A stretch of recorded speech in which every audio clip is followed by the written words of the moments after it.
All righty then. Welcome into another episode of Hockey Royalty Live, the official podcast of hockeyroyalty.com. Tonight is episode 194, which is the two best friends that anyone could have. It's the two best friends that anyone could have. We're going to be talking about the dynamic duo of Byfield and Fiala and their tertiary partner, LaFerriere. How that line is just completely buzzing. The team as a whole, how do we view this team crashing into the playoff season? Get in the chat, like and subscribe. You know what to do. Let's go.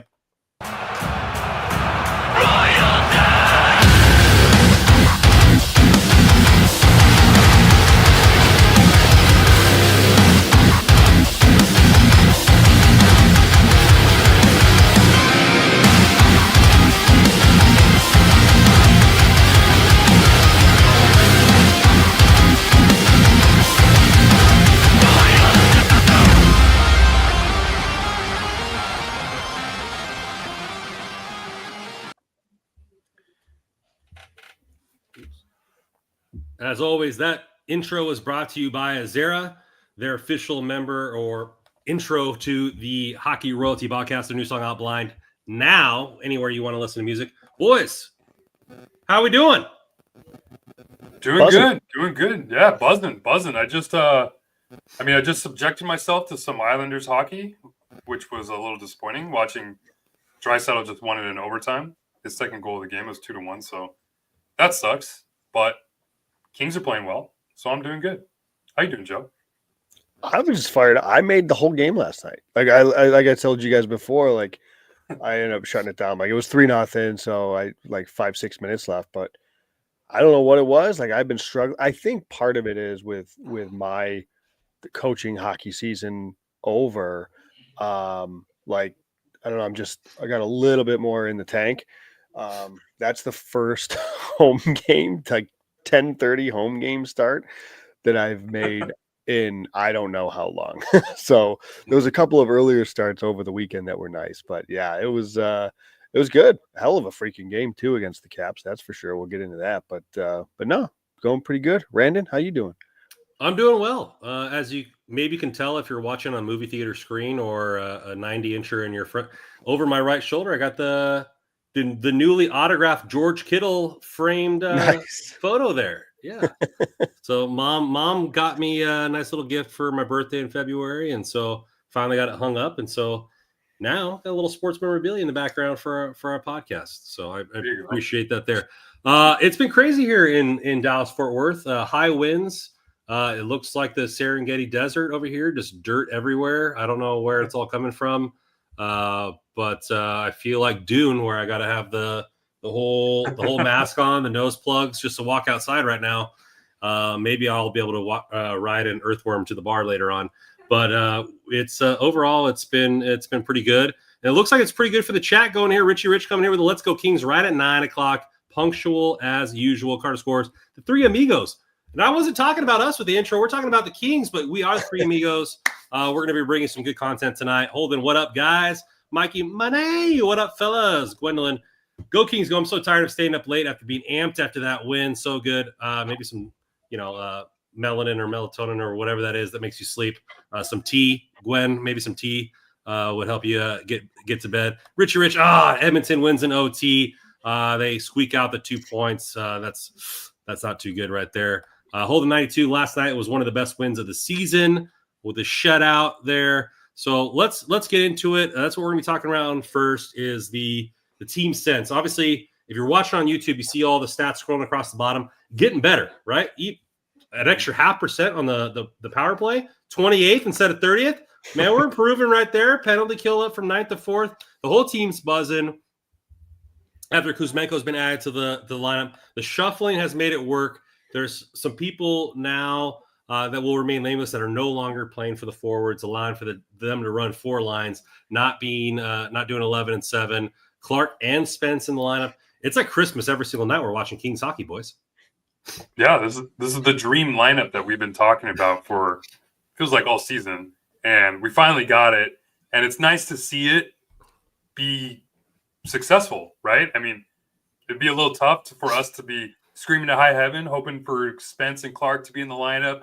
get maybe Trevor Lewis out, who we didn't think was doing too well in the fourth line, and it seems to be working quite well. I mean, it's 4-0 in the last 4 games that it's been introduced. So why not keep it going? So I think it's definitely made the games, I feel like, a little bit more enjoyable to watch. You're not really struggling. I mean, I tweeted out the other day. It feels like forever since I felt this comfortable watching whatever forward line Hiller wants to send out there.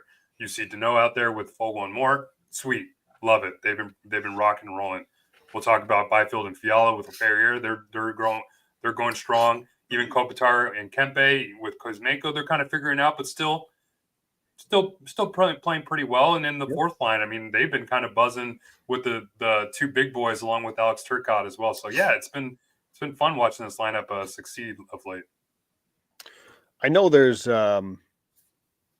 some in hockey Twitter, LA Kings Twitter, that will make comments about, why do fans spend so much time complaining about the 12th and 13th forward or the 6th and 7th defenseman, and focus your attention elsewhere. It's not that big of a deal.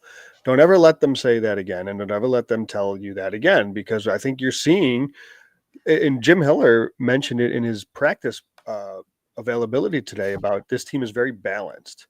And I actually kind of like what he said. He's like, we're more balanced. I think he was referencing compared to last year. He's like, whatever that means. Like, he doesn't, not necessarily good, bad, indifferent. It's just the team is more balanced. And I think in large part of that is there's a playable fourth line now. I'm sure he would come out and say that, but there's a playable fourth line now. And I think that matters. And the reason why people get so hung up on dead roster spots is just because, like, every roster spot should matter. I mean, should it not? Especially in the cap era.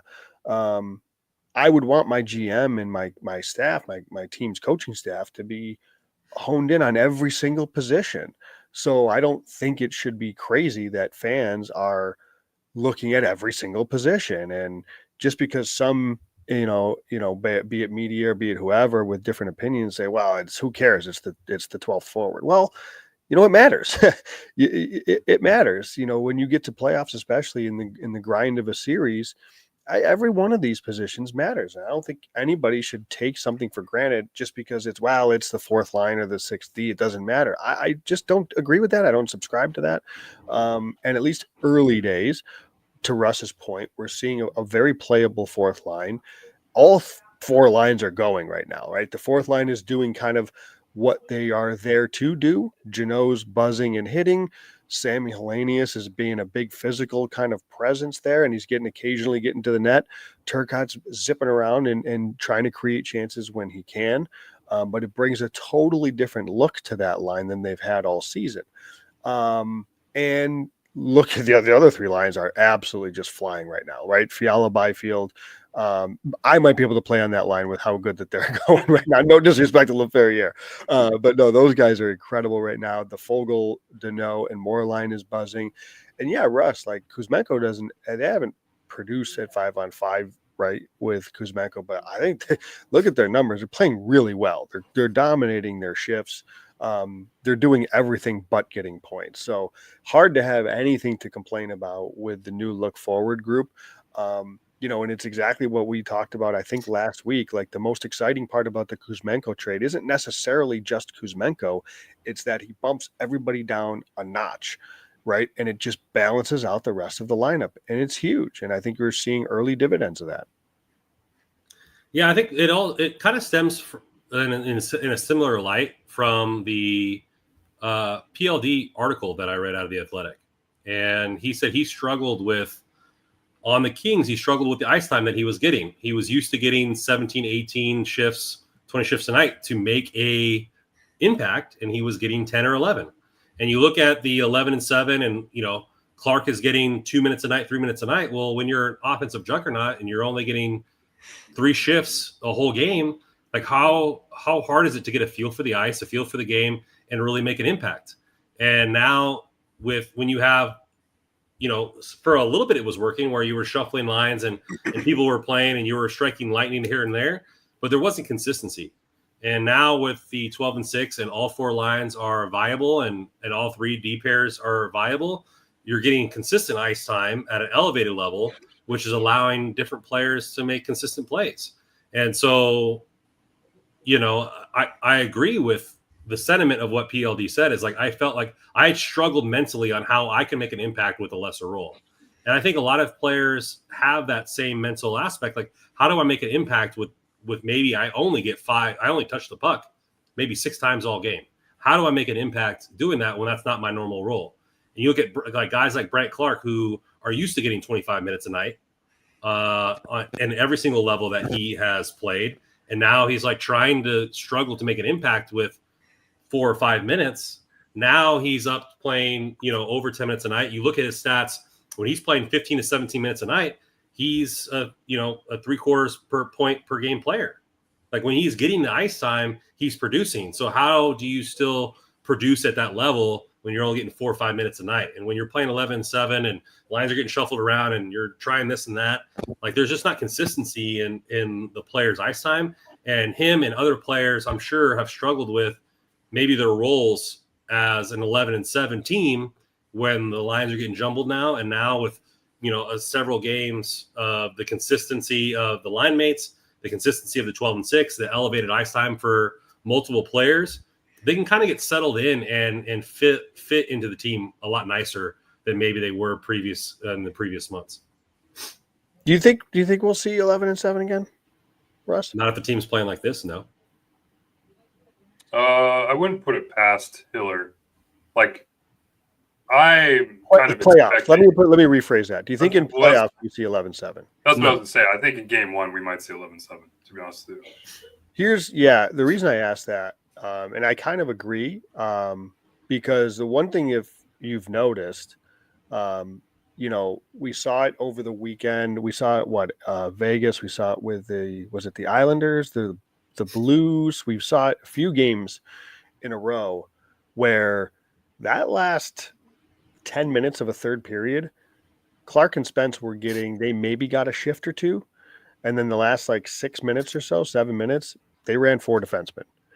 And I just think that's tough to do every single game. If you're so worried, which evidently they are, about protecting a lead with Clark and Spence, that you're going to trim to 4 at 6 minutes, that probably becomes closer to 10 minutes in playoffs because the pressure is that much tighter. I don't know. I don't think that's sustainable. And I just wonder if they will have that 7th defenseman, maybe a Moverari, just to provide a little bit more cushion there. That's my only thought. I just wonder that. I don't know. Obviously we have no idea, and I don't know what's in the coaching staff's mind, but it really jumps out when, if you can't trust Clark and Spence to protect it was a 2-goal lead, I think, against Vegas. And they, like I said, I don't think they saw a shift the last 6-7 minutes of the game. And if they're not trusting them in, early mid-March, I shudder to think they're going to be trusted in late April. So can that last? I don't know.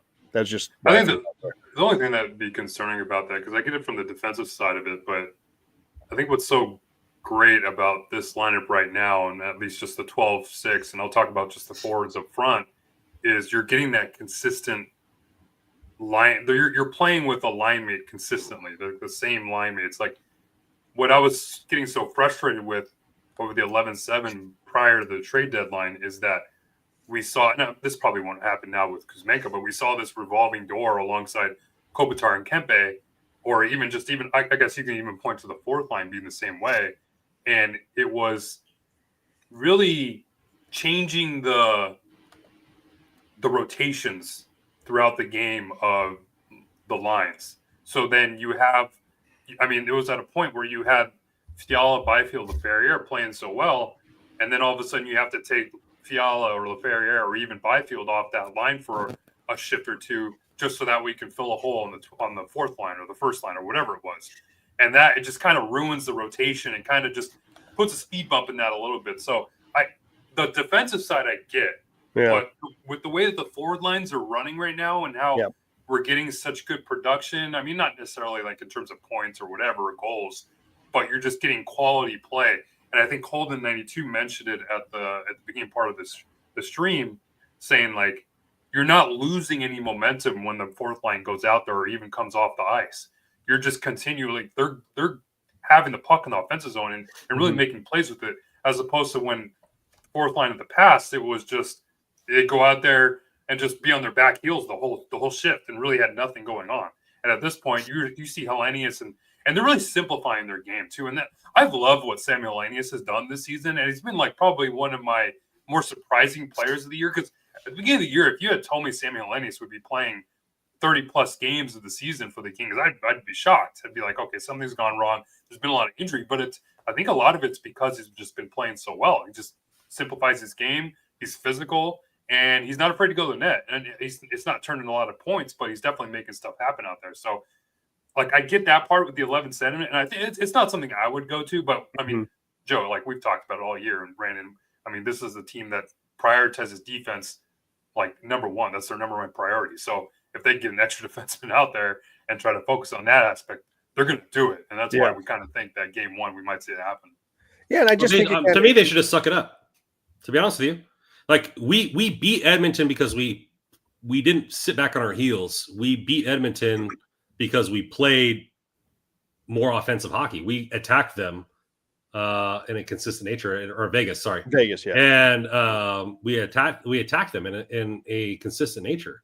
Like, I'm sorry, Hiller, like you're just gonna have to get over your fear. Like you're gonna have to put these guys out there, like, and you know, and do that, because you're right, Russ. The offensive lines have been so cohesive, and will that change come April? Will they tinker it a little bit? I don't know, but I think the fourth line has done a great job. They're hitting, they're puck hounds. They're adding a little bit of physicality to this team, or maybe you bruise some people up a little bit. We back check, forecheck, paycheck, although ourselves handed off to the Byfield Fiala line in the offensive zone, and get that to where it's a consistent pressure going on. I think he just has to get over his fear. I mean, because Clark has not been bad. Spence has not been bad defensively. So what are we really afraid of? Yeah, I mean, I can understand. Listen, I can understand in the final, 4 or 5 minutes. I get that. You want to really make sure that you got your who you believe that you trust is your best defensive defenseman out there. I can understand that mindset. But when you extend that out to like 6, 7, 8 minutes, or like I said, I don't know it exactly. When I was looking at the shift charts for one of the games, it genuinely looked like they each had one shift after the 10-minute mark or 9-minute mark or something like that. And that's just a long time, and then it's just a long time. So I don't know. I mean, and you're right though. I mean, pre-Kuzmenko, the 11-7 was attractive from a forward standpoint because he could feed Fiala and Byfield the ice time, but really they hadn't yet, I don't think, been kind of put together on a line. But now that they finally have been, I don't want to mess with that. I just want to keep them together. So I'm with you. Yeah, and then when you put Fiala out there with the fourth line, it's like, I mean, yeah, he's only got so much he can do out there. Although Russ, like that was that fourth line, right? If it was Jeannot, Lewis, and then Fiala, if it's now, Jeannot, Turcotte, who knows who sits? If it's Hellenius that sits, and you've got Jeannot, Turcotte, and Fiala, hey, that can do some damage, and even maybe if it's Hellenius, like there's still a little bit more capabilities there if they decided to do that. And again, I'm not even saying that that's what I would suggest that they do or think that they'll do. I'm just taking a mental note of there's a clear lack of trust, or so it would appear, in protecting late leads with Clark and Spence. And I just think that's tough to sustain over a course of a series. That's all. Right. So we'll see. Yeah, the fourth line, that's a line that I can get excited about if game one was tomorrow, because I know what they're going to do as soon as they step on the ice. They're going to dump and chase, and they're going to throw their body around. That's how you bring energy to the building. That's how you probably bring energy to your teammates. And I mean, Tanner Jeannot, as much as maybe we've been kind of critical of his game, and a lot of it's probably because of the line mates he's been playing with, he's definitely picked it up, I feel like, of late. I mean, that's a player I'm probably get excited about, thinking it like what we can see out of him in the playoffs. Not necessarily if he's going to be the goal scorer or even point producer that he is, but if he's going to go out there and get in the face of players and be the Evander Kane that was for the Oilers a few seasons ago, I mean, that's going to be huge. That's something that was kind of missing on this Kings team the last few years, I feel like. So, I mean, I'm not asking for him to get 10 plus minutes a game, but if he's going to go out there for a couple shifts to get the game going and get the boys buzzing to start off and get the crowd going, I mean, I think that'd be pretty important piece to have once playoffs come around. Well, the earmark of our podcast has been about that first line, i.e. the Byfield, Fiala, Laferriere line. And it's the two best friends that anyone could have. And I think they're playing extremely well. But I'd like to start on a different note. They've both shouted out their line mate in Laferriere and what he's brought to that. Russ, you were there when they were talking about that in both their interviews. Talk about what they've said about what Laferriere brings, and what have you seen about him on that legendary line that's been blossoming. Yeah, and Fiala, it was great that Fiala and Hiller both, just before they even got into the success that Byfield and Fiala have had, they both mentioned Laferriere and the impact he's had. And I mean, I think he's that perfect complement to the two skilled players that Byfield and Fiala are. He's that meat and potatoes guy that's just going to go out there and just hunt the loose pucks, get on the forecheck, and create space for the two playmakers that Fiala and Byfield have been of late. So it's funny because I actually talked. I think money pauses the question there, Russ. I don't mean to cut you off. So Al Smith cuts you off with that $30 holler right here. We're switching it up. Do you agree with what Hiller said about resting Lewis so he can play more minutes going forward and will be fresher for the playoffs? He says he's not happy with Kuzmenko on the first line and may start playing Lewis there. He's got to be joking. I think this is Al Smith. Al Smith, I love you, buddy, but I don't remember him saying that, so he must be joking. But I appreciate it. Okay, he is. I just see in the chat. He says he's kidding, doesn't really have a question, just sending some coffee to him. Much appreciated, Al. That's you scared me for a second. Like, what did I miss? I was like, what press conference did I miss? I appreciate you, buddy. Appreciate it, Al. $30 holler. Always a pleasure. I'm going to use my $10 after this podcast to go grab a beer and a burger. So I appreciate that. Thanks, man. So yeah, back to Laferriere. It's funny because I talked to him today, and I got the sense, like, I mean, we see it, right? Byfield and Fiala, they're out there doing all this stuff, and they're making exciting plays happen, scoring. And I got the sense that, like, Laferriere was that SpongeBob meme when it was, like, Squidward, like, looking down and seeing Patrick and SpongeBob having the time of their lives, and he's just kind of on the odd man out. And I can get that sense from our conversation today. You can tell he's like, man, like I'm doing good. It's good to hear. And he said, like, I'm doing it. Like, it's good to hear, like, Fiala and Hiller, like, shout me out. And I told him, like, I'm glad you, like, it didn't sound like he's losing confidence at all, but he did end it with, I wish I could get, like, I want to get back on the score sheet. So you can tell it's kind of getting to him a little bit that he's not, but he's definitely, he said he was happy with all the production that they're having. So that's great. And I mean, I'm sure his time will come too. And he's still getting his chances. So yeah, his time will definitely come. But I mean, with the way that those three have been playing, I mean, it's easily been one of the better and more entertaining lines that the Kings have had probably in some time. I probably maybe go back to the nice line. I don't even know if they were producing as well as these two have of late. So, I mean, yeah, if they can continue this going into the playoffs, that's a huge bonus that this team hasn't had in any of the, I would say, prior 3 playoff series against Edmonton. Yeah, I'm just so happy that they put QB and Fiala together and gave them a run, because that's just been awesome. And as far as Laferriere, like, this, like, we saw hints of this throughout last season. He spent a lot of time last year with PL Dubois, right? And if Laferriere, I think if we had this version of Laferriere, a little bit more mature version, experienced version, a year under his belt, PL might still be here, because we talked about all those passes and the slot passes and the zone entries, and like PL was dominating all of those from a Kings standpoint. The problem was he was passing to somebody, and Laferriere, like he wasn't finishing. Like they were going to Laferriere. He was getting chances and he was getting looks in the slot, but he just wasn't, so they weren't going in, but you could see the cerebral part of his game was like he knew where to go without the puck. He knew how to complement his line mate, and he's got kind of the skill set and kind of the mental part of the game to probably complement honestly anybody. We've seen him be successful with Kopitar and Kempe, which they operate a little bit differently than what he's got right now with Fiala and with Byfield. So I think he can really he's that type of player that can complement almost anybody he's with.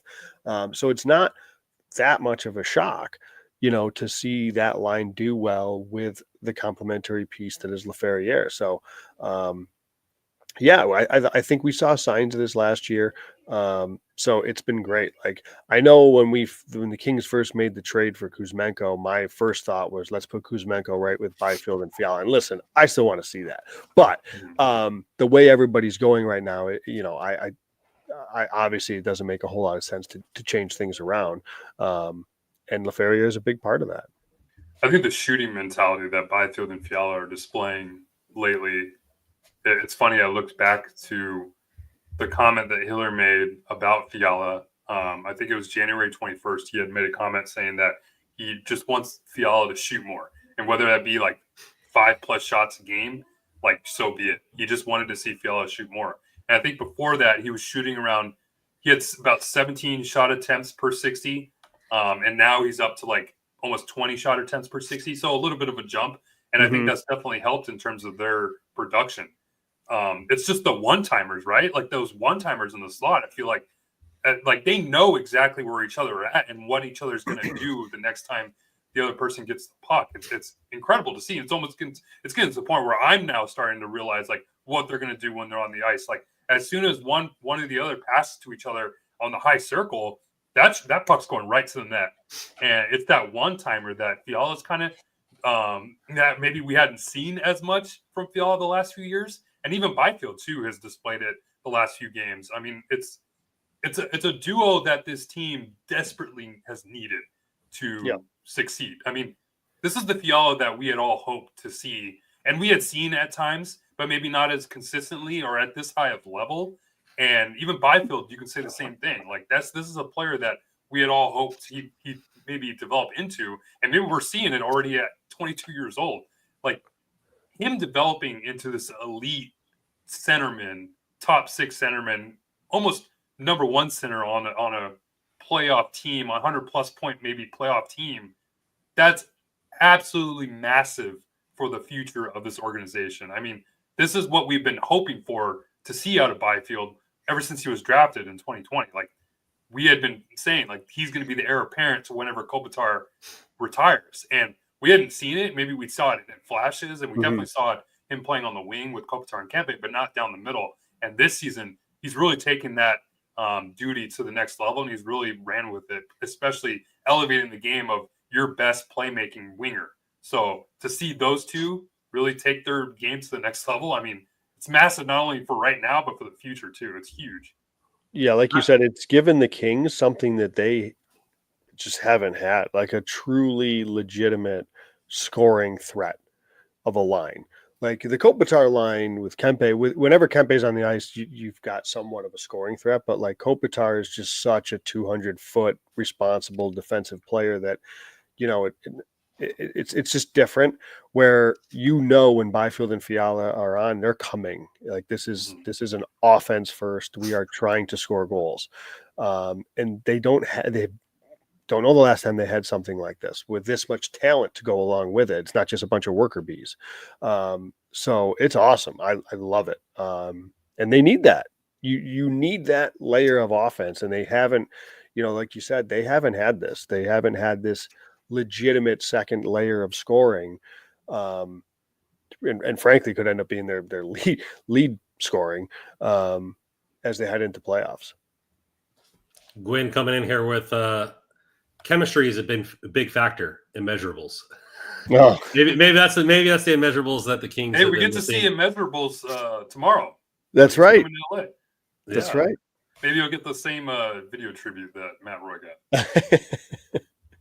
I think that Fiala has elevated Byfield's game. I don't think it's the other way around. I think Fiala's been waiting for somebody to be able to run with him. I'll And buy that. and when you have, it's like it's almost like when dogs run together and you get this dog that's really ready to sprint and he's like chasing you, and then you're like on an ATV or a motorcycle, and you click the gear and you see the dogs click. Like, okay, like Fiala's like testing Byfield, and then okay, Byfield, okay, you're putting some pucks in the net, and then the next time up it's okay, we're doing this, and then okay, that worked, okay, great, and then you see Byfield take the puck on his own around the net and sniper one in OT, and you look at Fiala like so happy for him. I think they're starting to click back and forth, and they're kind of pushing each other now. Where I think Fiala was carrying that line to an extent, or pushing that line to the next level. Byfield's answered the toll, and I think now they're kind of just feeding off each other. I think it's really Byfield or Fiala that's gotten Byfield to that next level. I also think Byfield's trusting his shot a lot more. He's shooting a little. Obviously, making goals definitely helps with the mindset. And before we got on the podcast, I asked you guys where you thought Byfield was at in goals on the team, and I was kind of shocked considering how bad he was in the middle of the season. But he's tied for fourth with 16. I mean, a 5 in the last 5 definitely helps the pace, but that's the point. That's the point of that you're seeing a lot more pace, a lot more goal scoring with this team. Does that line get better with Kuzmenko? I don't know. Does that line get better with Kempe? Yes, it does. So, like, do the Kings need to search for that next gear? Is LaFerrier fine? And like the way all 4 lines that we're talking about are playing are great, so don't touch it. It's not broken. Or should they mess with it a little bit and maybe see if there is a next gear for that line with the Kuzmenko? Or because I don't think they're going to take Kempe off the Kopitar line. Mm-hmm. So is there another line there where you scoot LaFerrier up to Kopitar's line and you see if Kuzmenko can find that sniper touch with that team or with that line? That's something that maybe they should consider messing around with. But we've said it constantly over and over again, no matter how many times people have said and brought up that trade or do you believe in Fiala now? Fiala is the best playmaker on this team. It's not close. And when he's being able to play like this with Byfield and elevating Byfield's game, and now Byfield's answering the toll in a real way where we all have confidence in him being a difference-making center in the playoffs, I think it's beautiful to see. And I think that there is a next gear or 2 or 3 to Byfield's game if this continues. What's great, too, is their personalities mesh. Like, they're very similar, Byfield and Fiala. Fiala's always been kind of this, like, jokester, almost like a kid just running around, just smiling on the ice the whole time. And Byfield's the same way. Like, today, they had the team photo. So they're all getting around, and once they're done and putting chairs away or whatever, Byfield and Fiala are off in the corner messing around with a chair on the ice. Like, they're just kids having just fun the time of their lives just playing hockey. And you can tell that chemistry has developed not only off the ice, but on the ice too. It's been, I mean, that's huge. Like, how many more years do we have of Fiala? And then obviously we have how many more years we have of Byfield? I mean, for the franchise to take this step, not only this year, but for the years in the future. I mean, if those two can develop this chemistry, and imagine if they've been playing together all season. I mean, we probably wouldn't have all this concern with Byfield at the beginning of the year, and we'd probably be almost a point per game player and out of both of them. I think Gwen has a question here that I think maybe feeds to the coach in you there, Joe. Where is the balance between feeding the current chemistry and being creative with maybe different line sets? There's times in the season, like earlier in the season, and Russ just kind of alluded to it when, Byfield, there was concerns, and Fiala, there was concerns. And like, even if you're winning games, but it was easy to see, you at some point, we talked about it even early in the season or before the season, like at some point this Kings team needs a dynamic line. They need something like that. Like, let's just put QB, Fiala, and Kempe together, right? Yeah, we talked at the beginning of the year, right? Like, that was the beginning of the year about that, because they need a nuclear line that they don't have it. They're so concerned about the balance.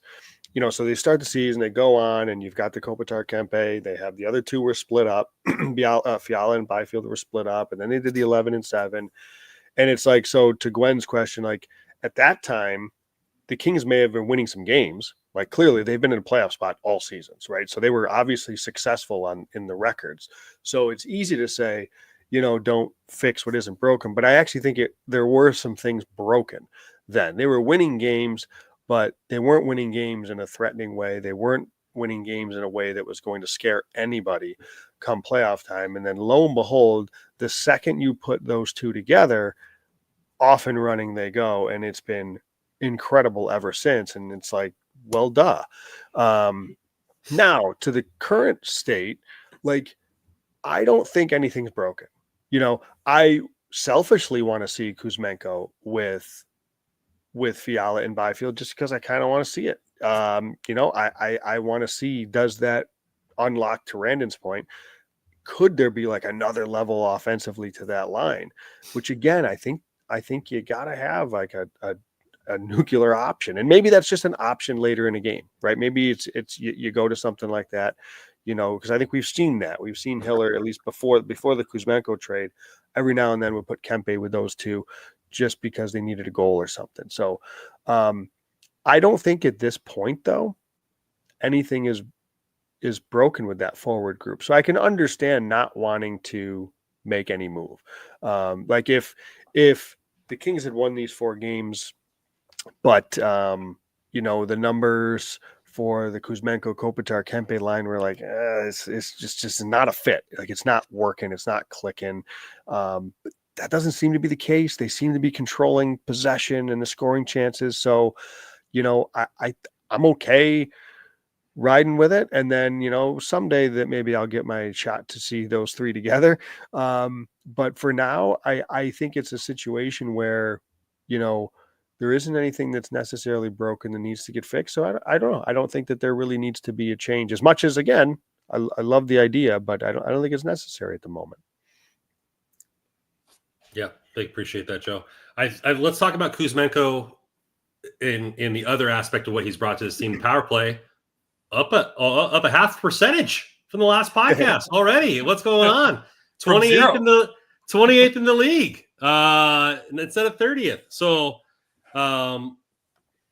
he's brought exactly what I thought he would bring. They've been playing him down low instead of in the bumper. I've seen him in the bumper as well. It kind of seems that whole power play has adapted a mentality of what you said, positionless hockey, outside of the point man being Doughty. There's been a lot of people playing multiple roles when they've needed to be and have to be fluid. The team looks a lot better. There's a lot more one-touch passes. What have you seen from the power play, Russ? And do you like the way it looks right now? And you just want them to start maybe getting some more goals, or you think there's another tweak in the belt? Like, how do you kind of view it in this short sample size? No, I think it's been everything you probably wanted ever since you got Kuzmenko. He hasn't got the points, obviously in the 4 games that he's played, but I think he's got like at least 3 tertiary assists if you want to hand those out. And then even in the power play goal last night that Fiala scored, I mean, he was a big reason why that lane opened up for Kopitar to cross ice to Fiala for the one-timer. If you watch that play develop, Kuzmenko gets the puck in the middle of the ice and kind of draws a couple defenders right toward him, opens up space and gives it to Doughty, and Doughty opens it to Kopitar. And as soon as Kopitar starts going down the wall toward the corner, a couple where defender goes toward Kuzmenko in the high slot, and it opens up that lane for Fiala. And that's a big reason. I mean, when you have that threat in the middle that can be that playmaker and maybe to open up more ice for your shooters, then hell yeah. I mean, he might not be getting the points, but he's doing exactly what you brought him over to do. He's not going to ever be this like game-breaking 5-on-5 player. You traded a 3rd-round pick for a guy like that. You're like, no, you're not going to get a piece like that. But, I mean, I think I listened to Jim Fox talk about this on the last episode of All the King's Men, where he's just considering Kuzmenko just to be this power play threat. And for a power play that was coming in almost dead last in the league and not getting anything done, now all of a sudden they're starting to score. And Kuzmenko's not contributing production, but I think he's a big reason why that's happening.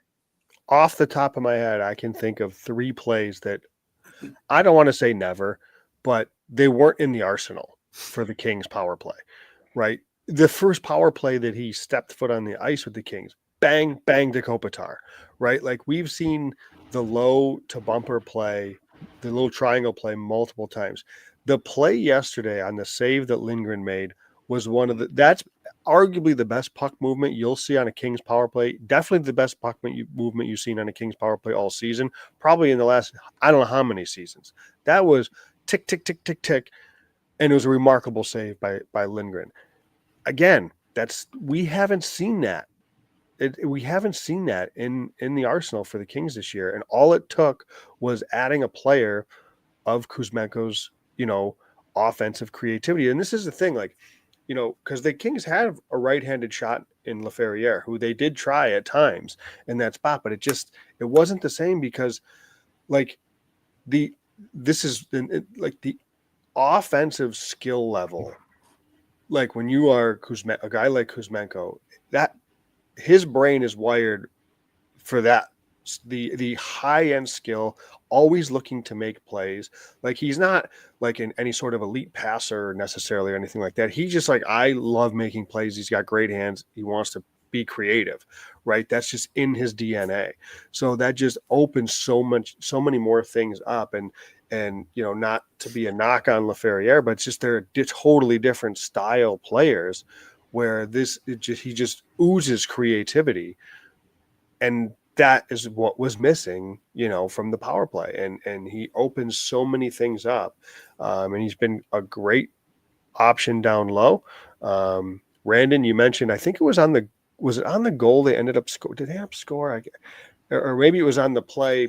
I'm getting all jumbled now, but yes, like there was a situation where I think Kempe might have even slid into the bumper at one point. It went over to I think it went over to Fiala. It was Fiala's goal, the Kopitar play. Yeah, like Kopitar made the play, and it was just guys were in different spots, and guys, got to moving around a little bit. But again, I think that stuff starts to open up a little bit when everything else when your main look is in place and those threats are there.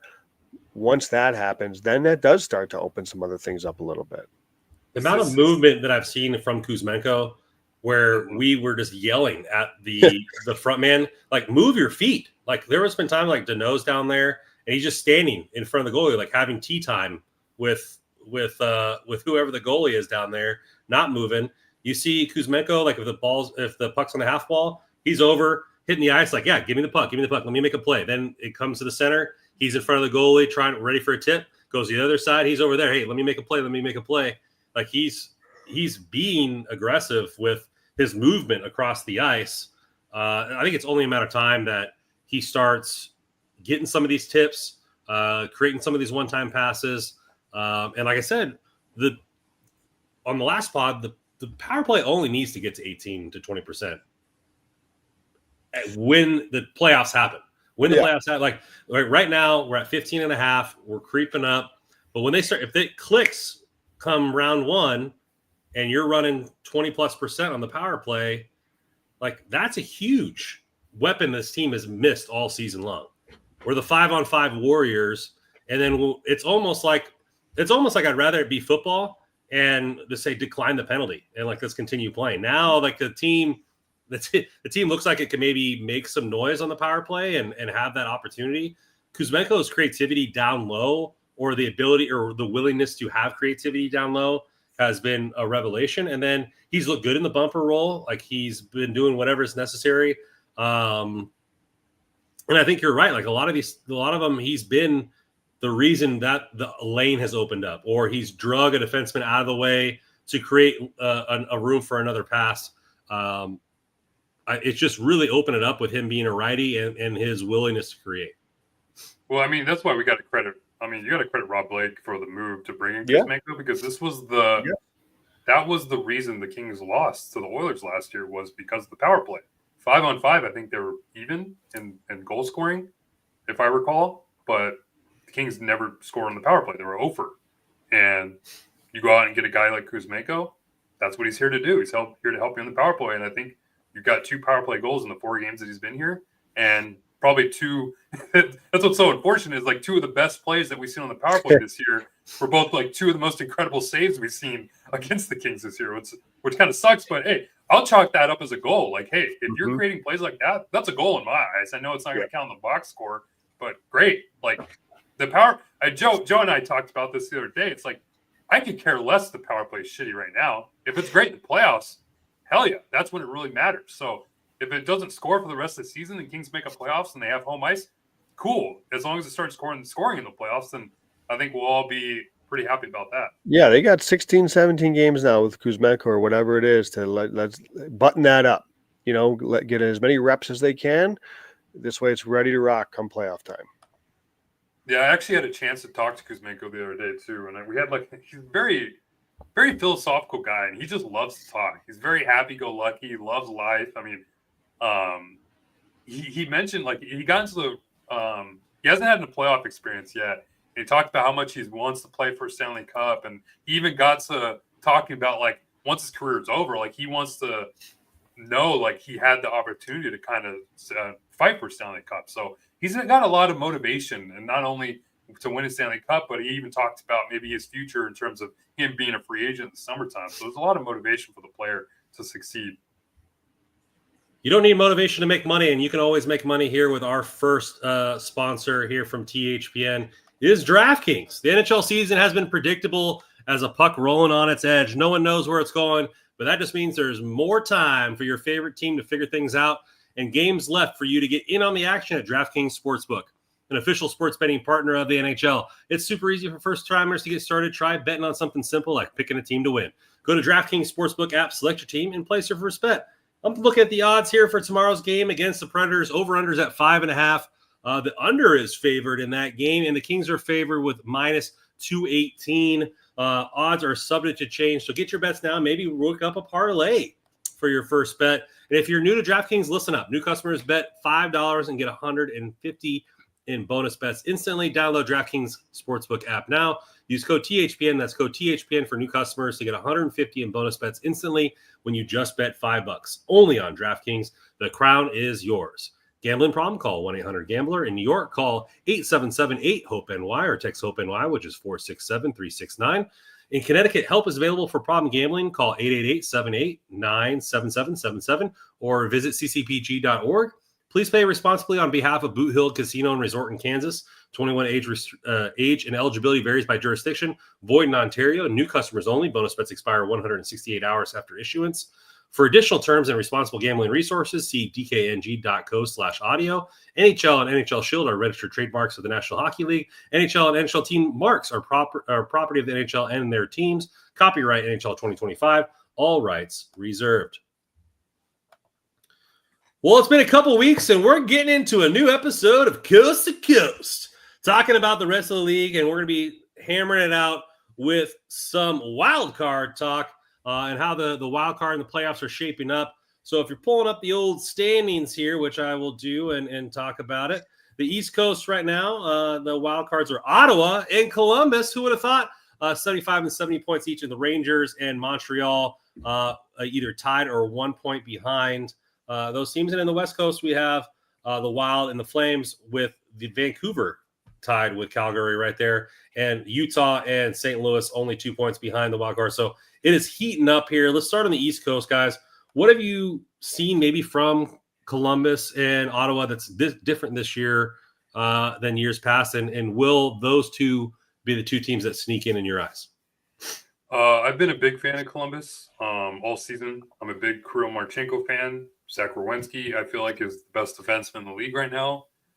So I just hope they make the playoffs, obviously, and with the whole everything they went through at the beginning of the year with the unfortunate Gaudreau situation. I mean, it's just a great storyline. So to see that city kind of and that fan base and the team get that playoff experience with everything they've gone through, I think that'd be huge.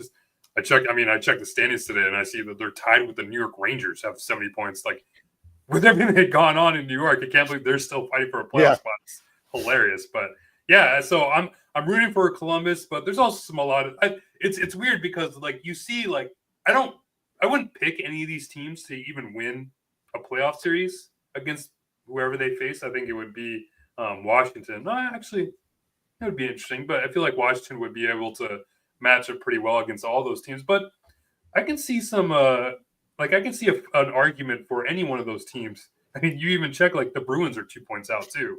So I mean, whoever goes on a run here to end the season could very well be wild card 1 or even wild card 2 or even wild card 1 in the Eastern Conference. One thing to keep note in the East is the Rangers have 6 more regulation wins than Columbus. So that's a pretty significant tiebreaker, and they have a lot more regulation wins than all of them. Montreal, Detroit, Boston, they're 6 and 7 more. So the Rangers at least have a pretty good lead in the tiebreaker if it does get to that point. They've been a gross team this season. I don't know. I'm not that in on the Rangers. I am pulling for Columbus. Congrats to Tom Quickie getting an extension, by the way. Yeah, that a boy. But there's no way we're going through this segment without talking about the Ottawa Senators. I'm loving this. Finally, the Senators are clicking. I was a little skeptical with Travis Green, but you know what? Full marks. He's doing a job there. They've really shored up the defensive side of the game a bit. They were not as sloppy. And listen, I mean, I was a big fan of Josh Norris, and I liked Bernard Docker as well. But Dylan Cousins has been unlocked, Russ, since going to Ottawa. He's rejuvenated. That is a different Dylan Cousins that we've seen the last year or so in Buffalo. So if they can get him to light the lamp like he's been and do what he's done, you know what? Depending on matchup, okay, Ottawa's right now they're playing Florida. So yes, that would be tough. Florida's pretty banged up, right? Yeah. Florida's, but the Kachuk brothers playing against each other, that'd be pretty good. No applied for games 1 and 2 after the 20-game suspension. And we don't know when Kachuk will be back, right? And Marchand too. So there's some injuries there. And again, so right now Toronto's 4 points back of that, but I'll be honest, a Battle of Ontario, Toronto, Ottawa would be a fun first round matchup. Mm-hmm. So I don't know. I mean, that's been an awesome team to watch. Finally, like Tim Stützle is he's a pleasure. I love watching that kid play. And that's a hell of a team. And Jake Sanderson's a stud. So I'm really happy. I hope that they continue to play well and get into the playoffs, and then, hey, what happens. But I will say for the second wild card, I'm rooting for Columbus. But we'll see. Hopefully, that tiebreaker is a big deal when they're tied in points right now. So, yeah, the conversation today with some of the media that we were there today at practice was like, where would you rank like Hiller in terms of like coach of the year candidates? And we all agreed like Carberry is probably going to run away with it. Yeah. Columbus, Dean Evison was mentioned. Hiller was probably we probably had him around 3rd or 4th. But yeah, I threw Travis Green his hat into the ring because of everything that Ottawa's gone through over the last few years or whatnot to finally have their imprint. It seems like they're going to get a playoff spot here with all the. I think there's been a lot of roster movement too with that team of late. You think back to Brinket's situation, Jacob Chikrin was there and then he was traded. So now that they finally have, I feel like a good defensive core. Like you mentioned, Jake Sanderson, I feel like he's one of the best young defenders in the league. And I mean, we knew this Dylan Cousins was going to happen. I mean, once you got him out of Buffalo, you see the fire in his eyes. That's a player like needs like what once the playoffs roll around, he's going to be productive. He's that type of player. So, and they have Linus Ullmark in net. So they have a pretty good pedigree in terms of like winning playoff games. It's just, you look at that matchup like we talked about with Florida, that'd be a tough draw in round 1.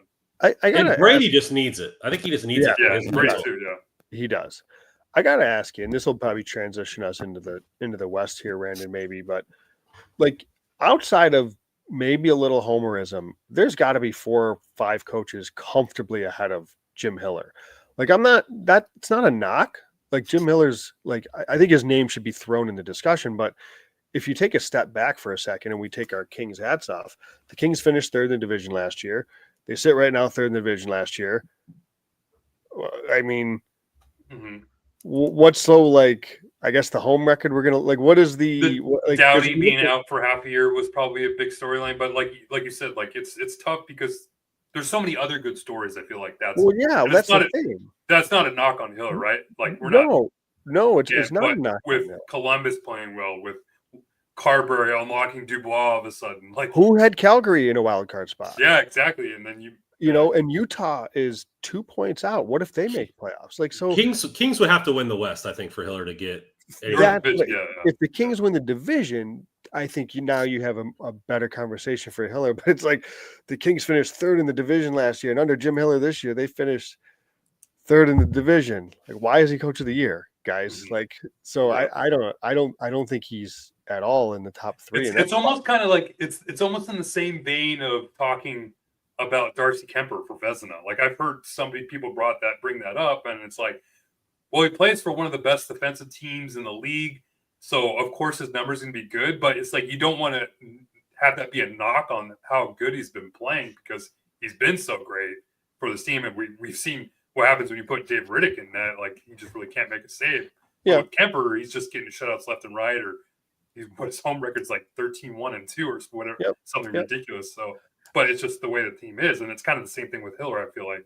Yeah, and again, not a knock on Kemper, but I don't even think Kemper should be. I mean, we'll see. There's still a stretch of the season left. Maybe he'll end up, but I don't think he's a finalist. Maybe he's like in the top 5.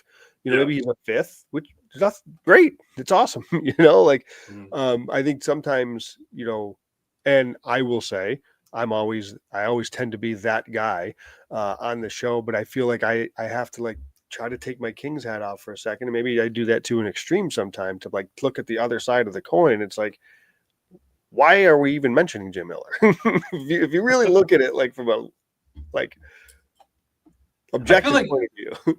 I'll say this though with Hiller, like the buy-in that he's got from this team. Yeah, full marks. It feels like, I mean, like every player is just like totally bought into the philosophy and man-on-man defense. I feel like with the way that the Kings play, it's kind of a hard thing to do. And I've noticed it with Kuzmenko. He just kind of, there's times out there in the defensive zone where he just loses his guy and he's just out there floating around. I mean, it's tough. I mean, obviously his first couple of games playing on a new team that's so defensively structured that the way the Kings are, but with every other player, I mean, especially all the young players that come up and the relationships that he's been able to build with a lot of these players, I think it's been huge to this team's success. Maybe I'll put it this way, because I think it comes across as like, I don't think Hiller is as good of a coach as those other 5 guys or whatever.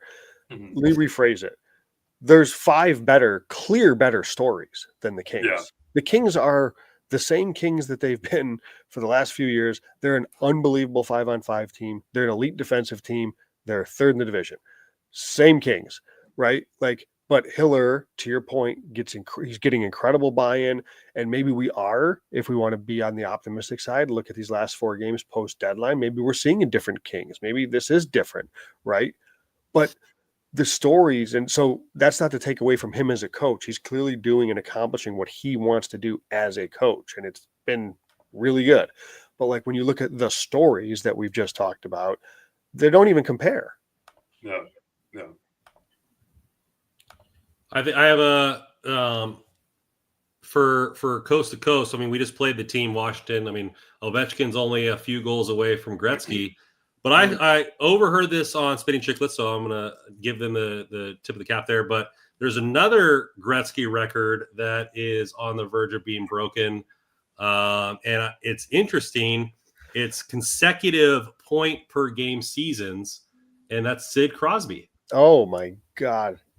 I actually. So Gretzky has 19. Sid Crosby is on pace to have 20 straight point per game seasons. That's unreal. And listen, like, we're spoiled because we're watching Kopitar do it for so long. Like, imagine it just on a next level with Sidney Crosby in Pittsburgh, and like it's just unreal. It's funny, a buddy of mine out of the blue, he's not like a huge hockey guy. He's certainly a fan. He's a Ranger fan, but not like didn't grow up like a hockey guy or anything like that. But he was like, who is like the best player in like what he's determined our era of like fandom of being like, if they started playing in the 2000s, like we were not kids, like obviously Gretzky in our lifetime and all that stuff. But he's like, in our era, as a Sidney Crosby, like it's I don't think there's anybody that's even in the conversation. Maybe in another decade we'll be talking about McDavid, but Sidney Crosby, I mean, I'm glad because there was a couple years there where he had some injury situations, right? He got the cheap shot in the outdoor game with the elbow to the head. I forget who it was that did it. That concussed him. He had some situations there with the concussions, but awesome to see him going on and ending the season the way ending his career the way he's going, and hopefully he keeps going. He's a joy to watch. He's awesome. The team's still playing pretty well too. They're not lying down at all. I don't think Crosby would ever lie down. I was just saying, yeah. I'm curious what their direction is though. They're going to try Washington. Watch this offseason. Really? They're going to try to pull a Washington. They're not tearing it down. Yeah, I didn't buy the Raquel getting moved. I know. Well, apparently the asking price was astronomical. Yeah. A top Did you prospect see in that? 2 first. Yeah. It was like Rantanen asking price. I wonder if that's true. Well, that's what I'm saying though. I wouldn't doubt it because you just mentioned they're probably going to do the Washington thing where they're just like, okay, well, we're just kind of going to reload here, where keep all the guys that we have that are productive because Raquel's a good player. I mean, that's a hard player to replace. So if you're going to replace him or you're going to trade him, you better get good return for it. And if they're going to keep going, like I'm sure Dubas has promised Crosby to stick him around because, I mean, he's a winner. He wants to win. He's not just going to be around and just be the whatever out of the playoffs every year. He's going to try to win a cup again. So I'm sure Dubas is going to bring some pieces in to help him do that. Yeah, like look at some of the moves they made. Like I wouldn't say that they didn't tear anything down. They didn't sell off big pieces or anything like that. They made a couple of like low key under the radar trades to try to maybe like get a little younger, but still bring in NHL players. Like they made that trade with Nashville, and I'm totally drawing a blank. Novak. Right. The Novak's, he's not having a good season, but coming into the season, this was a nice little player. So like trades like that, kind of that under the radar, but though that's a competitive player. So I think, they're he's trying to tweak things and do it kind of like, because you can't blow it up. You can't with Crosby, Letang, and Malkin and Carlson, like you can't. What are you going to do? So, and I don't know that they should. You look at the East. It's exactly. The Rangers are almost in a playoff spot. A couple breaks one way or the other, they're right there. Well, I'm sure they're sick and tired of the Crosby to Colorado rumors too. Oh, I know. We flip it over to the Western Conference, the Wild, a team who was a juggernaut in the beginning of the season and has kind of fallen off with 79 points, tied with your LA Kings in the top spot in the wild card. And then you have tied for the second spot. You have the Flames and the Canucks with the Flame with the tiebreaker right now. Where do you guys kind of see that, and with Utah kind of lurking in the wings? I like Utah. They're a fun team. I think they're not there yet. Do they get Jersey back before the end of the season? He's playing. He's already been playing. He's been playing pretty well. I mean, he's just being Sean Jersey, high risk player, high reward player. Jersey in it. Yeah, just typical Jersey. 3 points, -3, that kind of stuff. But I don't know. I don't think they're like the St. Louis. Like the way that they played against the Kings, that was one of the better teams I've seen play in LA probably all season. They just took it to the Kings every game that they played them. So that was really impressive. I don't know if they'll be able to catch Calgary and Vancouver, but man, like I can't get behind Vancouver. I don't know what it is. It's just Quinn Hughes. That's pretty much it. I mean, Hugh's been pretty good there. Connor Garland's kind of been scoring some big goals there. But I watched that Flames Canucks game, and I don't know, like the same thing with I could say the same thing about both teams probably. I mean, even Calgary, it's like they have talent there, obviously, with Huberdeau and Kadri, and Connor Zary is a good young player, even Matt Coronado, but even then, like I just don't see it. Like I would love to see St. Louis make it just because I feel like Montgomery's kind of got them going. Utah would be entertaining in a playoff watch, at least. So I don't know. I think all four of those teams, I could see either one of them come out of that spot, to be honest with you. I think it's a lot closer than I mean, they're only 2 points separates all four. So yeah, it is pretty close. Yeah, I mean, I'm a Flames guy, but give me Utah right now, man. And like I was looking at natural stats, the last 25 games, on their 5-on-5 score adjusted and venue adjusted, their numbers, that again, they adjust for certain things with when the score state and home road, all that stuff. This is Utah, 4th in the NHL in Corsi for share. They are 6th in the NHL in expected goal share, ahead of the Kings, by the way, in this stretch, ahead of the Oilers, by the way, in this stretch. In terms of high danger chances, they are 5th in the NHL in high danger chance there. Like, this team is playing some excellent hockey right now. I mean, I hope they find their way in. I hope they do, because that's Dylan Gunther, man. Yeah, man, that's a Guy's fun a shooter. freaking team. It's crazy because I remember when they gave him that contract, I was like, oh, that seems like a pretty hefty investment for a player who hasn't produced yet. I mean, he hadn't scored or even played like 70+ games. But I know, Joe, I know what you're thinking. We've been talking about that, right? Yeah. Don't pay him at the peak. Yep. Buy low. We talked about this. We had our stock show last week. Buy low, sell high. Don't buy 27 goals on the season, man. Like, I saw. Yeah. And it's like the game 2 games ago they played against Toronto. And that was one of the more entertaining games I watched all year.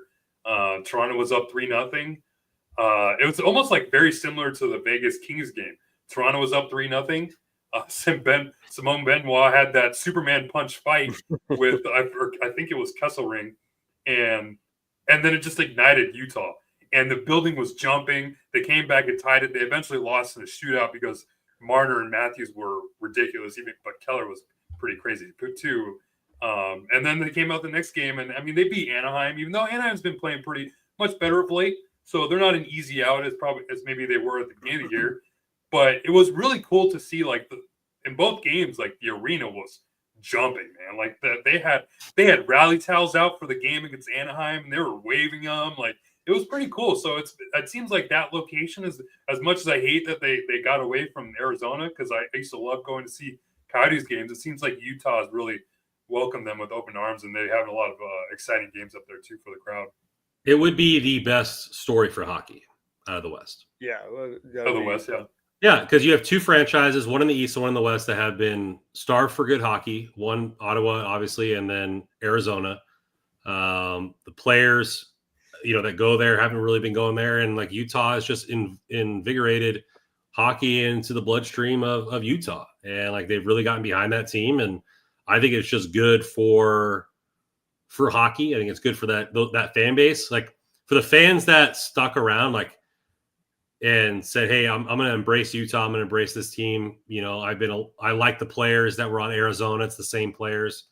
Logan Cooley having a hell of a season. Yeah. And talking about Four Nations tournament, like, could he force his way onto the Olympic squad with another year next year? So for the United States team. So Clayton Keller, another guy who was left off. Yeah. So I think it's probably the best for hockey if both Utah and Ottawa make it in, just for those fan bases to get some sort of relief for the future's bright there. At least, Ottawa and then Columbus. Have Columbus be the second wild card in the East, right? Ottawa and Columbus can both make the wild card. That'd be awesome. Yeah. Well, that'll do it for Coast to Coast with us in talking about the rest of the league. We're gonna kick it back over to our LA Kings. Kind of talk about how the team is shaping up. Maybe there may be some changes that we'll make going forward. I kind of want to start with the D pairs. We talked a lot about the forward and the lines there. Joe mentioned a little bit about the trust going on, but I just kind of want to see from the pairings. They switched back to the Doughty Anderson and then the Spence Gavrikov. What have you guys seen from the kind of the pairs going through the game? Is there more of a balance that we're kind of seeing? And then I want to kind of get into, after that, we'll talk about what Hiller said, like what a breakout is and how it starts from the D-core. So let's start with the pairings and kind of what we've seen so far. Yeah, I just think it's been a balance like Hiller talks about this morning, having that left-right. I think Anderson and Doughty maybe a little rusty to start. Definitely it's not as bad as Edmonton-Doughty pairing that it was. So I think when the first game that we saw them together, I think it was the game at home, St. Louis, the overtime one, not the first one they lost, but the overtime one after the deadline. Like, I'm watching, I'm thinking like, okay, the Anderson Doughty pairing like needs to be together because that's like a legitimate like top pair that you're going to have to rely on if you go up against Edmonton or Vegas. You're going to have to rely on them to play 18, 20 plus minutes a night against the top your top matchup, whatever, against your opponent. So it's good to see them kind of getting their feet wet and getting the chemistry back to what they've had in the past. I mean, Mikey Anderson, if you look at, I know penalties probably have a lot of an impact of his ice time of late, but he's been playing like almost 25 minutes, like the last 3 games, leading the team in ice. Dude, he almost had 12 minutes of shorthanded ice time in the game against the Islanders, which is ridiculous number. So to now see Anderson really, I feel like he's been elevating his game pretty much all year, especially when Doughty was out. But now to have them bounce back and forth, I feel like we're seeing a more confident Mikey Anderson. And it's so funny because I remember when Doughty first came back, like Anderson just loved to chirp Doughty and call him just a chatterbox and how he talks like way too much. And I think that's like that confidence that we're seeing grow in Mikey Anderson as a player and as a person really over the last few years. Like looking back at when we asked Mikey Anderson about Drew Doughty's play at the Four Nations, like he was critical about his play. He's like, hey, I think he needs to be more patient defensively. And it's like to hear Mikey Anderson have that constructive criticism of this future Hall of Famer, Drew Doughty, coming back, that's huge. Like that's a guy who feels comfortable in saying stuff like that. And it's like a leader now starting to develop not only his game on the ice, but off the ice. So I feel like that's huge. And then now that you have Gavrikov and Spence, who I feel like are starting to develop a little chemistry. And we know Edmonton and Clark have that already throughout the season. They've played pretty much together all year. I think that brings a little bit more balance. And like you have this kind of offensive, defensive type of pairing for each pair, 1 through 3. So we'll see how that develops in the playoffs, especially when it gets down to the nitty gritty, like Joe talked about earlier. But for right now, I love it. Yeah, I mean, this is with the way the current D is. This is as good as they could do, and I think this is the way they should do it. For at least for the rest of the season, it just makes the most sense. I mean, I still, depending on who they play in the first round, if it assume it's going to be Edmonton. I don't know what you do. And this is, everybody has to deal with this. It's not just the Kings. I don't know what you do against McDavid. I honestly don't know. I mean, I don't know. Do you roll with Anderson? I suppose you do roll with Anderson Doughty. There's a part of me that's like, you know what? This is a unique situation against a unique team and a unique player that maybe you do go back to the ultimate shutdown pair of Gavrikov and Mikey Anderson. Obviously that throws a pretty significant wrench in the rest of the pairs. You'd probably have to run 7D if you were going to do that. Just because you got to find a way. Like, I don't think there is shutting him down. So Yeah. why worry about it? Like we should be trying to score. Like let's Right. Well, so you're right, Randon, but I don't know that. I mean, I just don't think that's the Kings' DNA. I think they're going to try to not play it that way, which is kind of why, as Russ said, they've built their defense group to have one super defensive defenseman, one offensive defenseman. That's kind of a little old school. I mean, you can do both. Like, you don't have to have they don't have to have 2 guys that are going to be like playing forward, basically, but you can have both those guys be much more capable. And I've talked about this at length when it comes to skating and puck moving, just making life a little bit easier on your D zone. So, but that's like it is what it is. This is what the Kings got. So again, I do agree. I think it's going to be Anderson Doughty, and then what we talked about. I mean, McDavid in the Four Nations tournament against the best defenseman in the world was still able to do almost anything that he wanted to do. So why worry about it? Yep. No, that's right. Yeah, that's probably true. Then you're going to have. Then it gets to that trust factor that we talked about, because you're going to be leaning heavy on. Are they going to lean that heavily on Jordan Spence against Leon Draisaitl? Yeah. Right. I don't know. Like that's the that's the I just don't know yet. You got to see how this plays itself out. I'm very interested in that.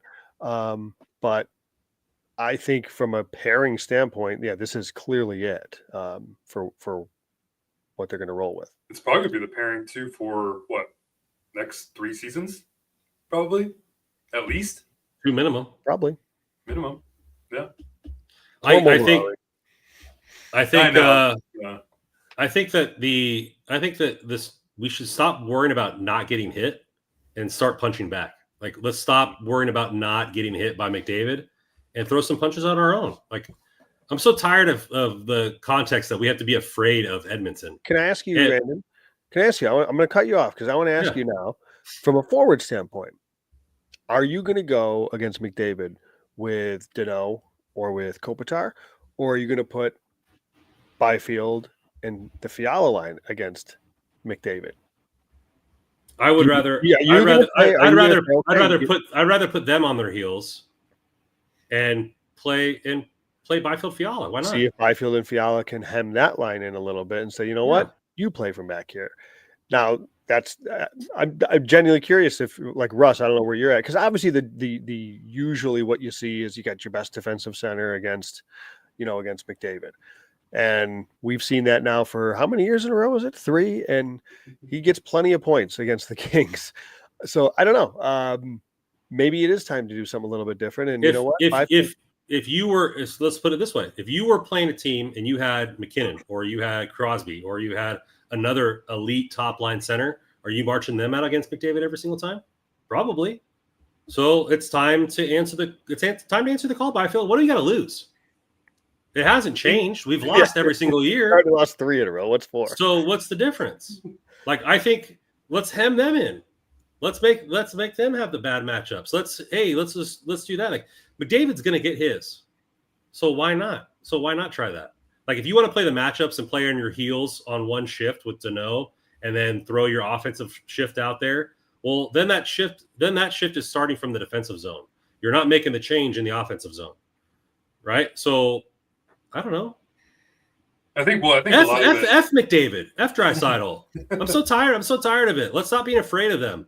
If we lose, we lose. Let's go out punching. Let's stop. Hiller talked about that this morning. He talked about this morning about how the shift from, he didn't necessarily mention the shift from 1-3-1 to the 1-2-2, but he talked about how over the last few years they maybe were a little bit, I don't know if he used the word passive, but how now they're being more aggressive on the forecheck and using their body and being more tenacious in terms of throwing checks around and being that hard physical presence in the offensive zone, as opposed to what we saw in the playoffs the last few seasons, where, I mean, the number one forechecker was just sitting at the blue line, waiting for whoever the defenseman was to just rim the puck around. The Oilers saw it. I mean, I will never forget Jay Woodcroft just holding his arm out and telling defensemen to stop and wait for his forwards to generate as much speed as he can to crash on Andreas Englund in the defensive zone. Like, that's going to haunt me for years. And I think now that you have a little bit more of an aggressive attitude on the forecheck, I think that's going to change a little bit. But, I mean, we'll definitely see what Hiller's – I don't know if we'll see it because I don't know if it'll show his cards, but we have 2 more matchups left against the Oilers before the season ends in April. So it'll be interesting to see what happens. I can't recall what the matchups have been in the past, but we haven't seen them play against the Oilers with this Fiala Byfield line now playing the way they have. So I'm curious if they do go, hey, okay, let's go with Danault against McDavid and let's go with Kopitar against Draisaitl, and then we can have Byfield go out there and just have fun with whoever they're playing up against. I mean, but for me, like, to be honest with you, like, I think this season, like, I've kind of going back to the notion that maybe Draisaitl is maybe the best player in the NHL right now, because, like, I watched McDavid, I watched a lot of the Oilers games lately. Draisaitl's at a whole nother level than what McDavid's at. I don't know if McDavid's playing at like hurt or whatnot. I mean, he had 2 goals. Draisaitl had 2 goals today, pretty much won them the game. And so, like, I'm more worried about Draisaitl than I am McDavid at this point. Not to say that I'm not worried about McDavid, but like, I'm thinking like my best matchup, or let's say like you're talking about, Randy, like putting Byfield up against Fiala or Byfield and Fiala up against McDavid. I'd rather them go up against Draisaitl and see what happens there, because right now I feel like he's a more dangerous player than McDavid. I Dalik _ Evan here. Do we genuinely think that this incarnation of the Kings can outscore the Oilers? Yeah, I do. I don't think we're offensively gifted as a team as a whole, but Oilers are missing some physicality in Kane. The pieces that they lost this year are very evident with that team. And I think that we can run 4 lines. Do I think that I want to get in a track meet with Edmonton? No, I don't want to get in a track meet where we're just playing positionless hockey and it's just up and down the ice, back and forth, back and forth. I don't want to get in that kind of play, but we're playing responsibly 5-on-5. And let's not cower in the 1-3-1 and sit back and let them come in the zone and just kind of take some body punches and hope that we don't give up a goal. No, let's take it to them. Let's play responsible 5-on-5 hockey. Let's go and try to score when we can. We get the 2-on-1s. Like, I'm tired of just sitting back and letting somebody hit us. Like, let's show some initiative. And for all the crap that I've been giving the signings of some of these guys, I think it's going to do wonders with Hellenius, in that size of that fourth line and a little bit of the grit that is needed, because Edmonton is missing that this year with a lot of their players that they used to have. So let us be a little bit of a pest. Let's go out there and do some of the stuff that disrupts the other team and it makes them take bad penalties. Like, why not? Like, I think what you want to try to do is force them into playing, because I kind of liked when Woodcroft would do this and he'd put McDavid and Draisaitl together. That, I think, because they're capable of dominating shifts by themselves, and that's 2 shifts they can dominate by themselves. You put them together, all right, you try to keep your head above water for a shift, but the Kings can run the next 3 shifts. Like, that is possible, right? When you look at the forward matchup. So, that's what they have to do. They have to dominate the depth, which they really haven't done in the past. They are, in theory, in a better place to do that this year right now. We'll see what the last 15 or so games here shows. But, I think, I think Edmonton, I think the Wallman addition is really significant. Like, I think he's excellent. Yeah. And I think that's exactly what they needed, because they, like Darnell Nurse, if he can save Darnell Nurse, then look out, because nobody can save Darnell Nurse. Well, it certainly wasn't Cody Ceci. Definitely. But to go from entering the playoffs with Cody Ceci to Jake Wallman is, I mean, night and day. That is huge. Now, Ekholm isn't healthy right now, so obviously they need him healthy. And so, because I think there is legitimate, like, optimism for the Kings to really have a mismatch in the depth of the forward group. I think that's possible. Then again, guys, we've said that 3 years in a row now. We have discounted Edmonton's depth 3 years in a row now. We said the same thing last year, the same thing the year before. So I really mean it this time, Joe. I agree. I think I do. It's different. I truly believe. But we really said this last year that it's a 1-line team or a 2-line team. They don't even have a bottom 6. Well, they kind of did, and now I do think it is less this year. I will agree with that, but I think they've seriously upgraded their blue line. So personally, I lean to the blue line if they were going to make additions. Like, I like that they did that, but it's a fascinating matchup. Fascinating. Right. I was going to say, I mean, you talked about outscoring them. We scored with even 12-12 during 5-on-5 last year. So, I mean, that wasn't really the issue. And I think now it's weird because I'm seeing Kings fans on Twitter, and I think I've seen some in the chat tonight. They're asking for Edmonton. Like, are we going crazy here? But, like, I get it to an extent. Because, like what Joe talked about. No, I do, because you watch the Oilers and their forwards, man. Like, that forward depth, they're missing players like McLeod, Holloway, Fogle. Like, people, like, Oilers fans are desperately missing. Like, they're talking about how, man, the Fogle for Arvidsson switch, we lost it like crazy. Like, and it's kind of true because Arvidsson isn't really clicking with them. I don't know what it is, but Ryan Nugent-Hopkins isn't playing the Ryan Nugent-Hopkins that we've seen in the past, and they didn't really make. Besides, we haven't seen Trent Frederick, so we'll see what happens there. I know he's been hurt, but yeah, like, the depth up forward right now for the Oilers. I mean, you're talking about players like Podkolzin and Kapanen, Kasperi Kapanen, and these players that they don't scare you. They're not intimidating at all. So if you can truly get past the matchups, I know it's a tall task, and we've said it countless years, but if you get past that McDavid-Draisaitl matchup, I think you can win some of those other pairs or other line matchups.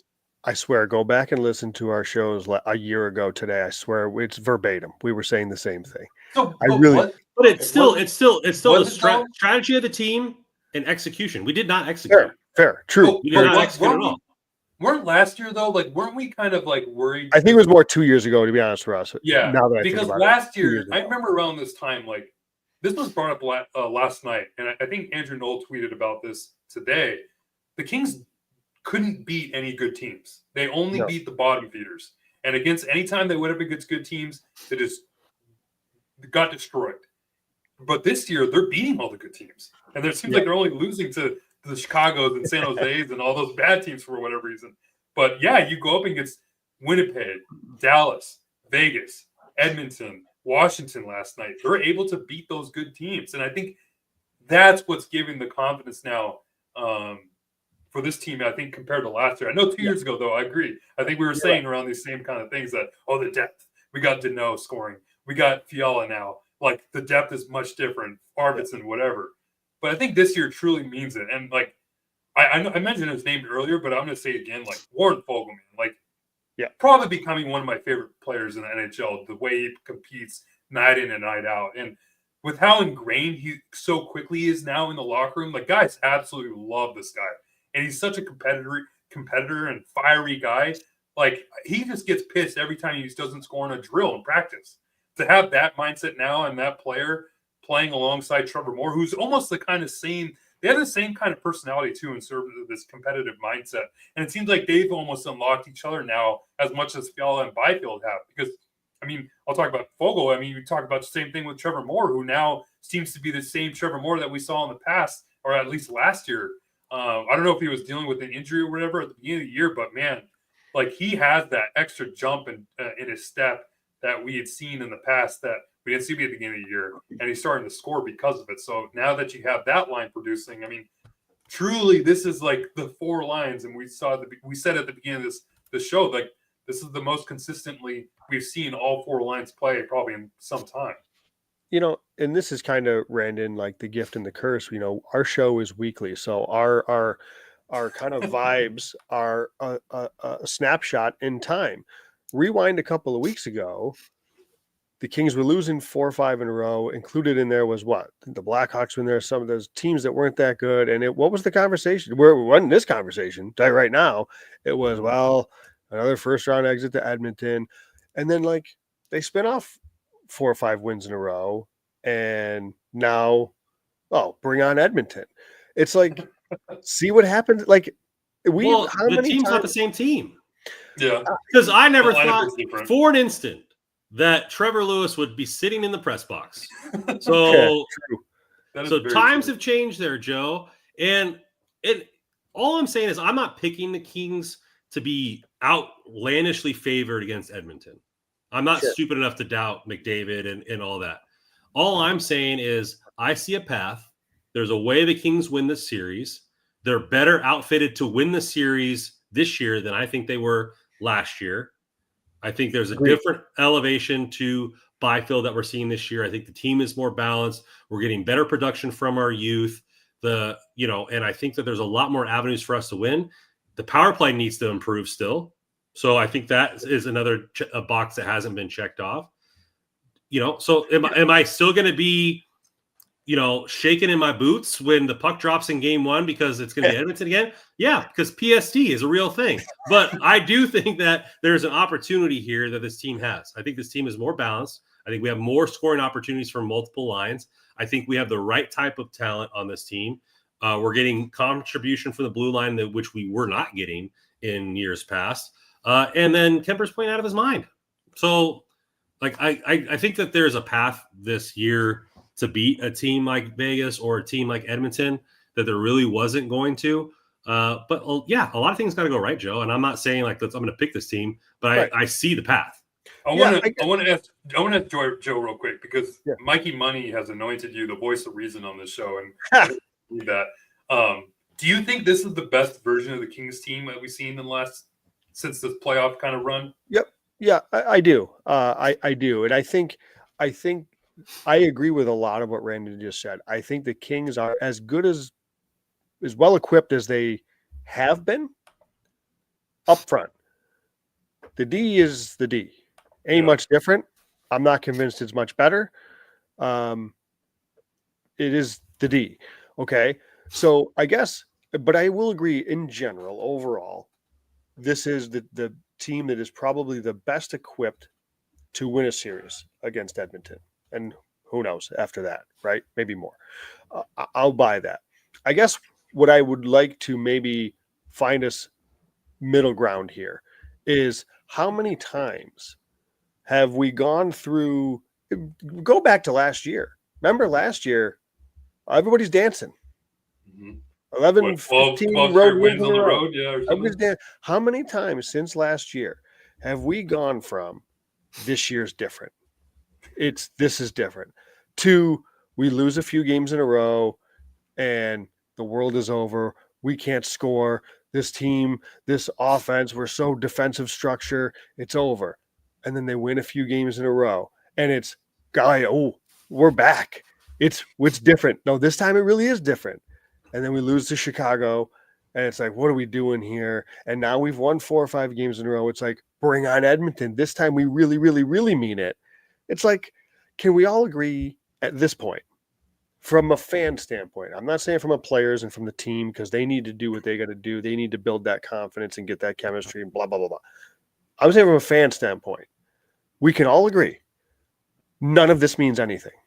From here till the end of the regular season means zilch. Nothing, nada. What matters is, are they actually good enough? Vibes be damned. Vibes have been like this and like this, depending on the week and depending on the games, right? Because that's just how sports fans roll. But it doesn't matter. It genuinely doesn't matter, because we could be the vibes galore and you could still lose in 6 to Edmonton, and it doesn't matter, or Vegas or whatever. So my point is, none of this matters from a fan standpoint. I'm like, enjoy the run when it's going well, whatever, it is what it is. None of this matters until they actually win a playoff series. It's kind of been where I'm at. And I think, Russ, we might have talked about that with like Jesse on All the Kings Men once. It's like early in the season, like the regular season almost doesn't matter. Like, just get to the playoffs, because this doesn't matter. We're gonna sit here. We could look back on this and the stretch after the trade deadline, and everybody bring on Edmonton, and everybody's playing great. Edmonton stinks right now.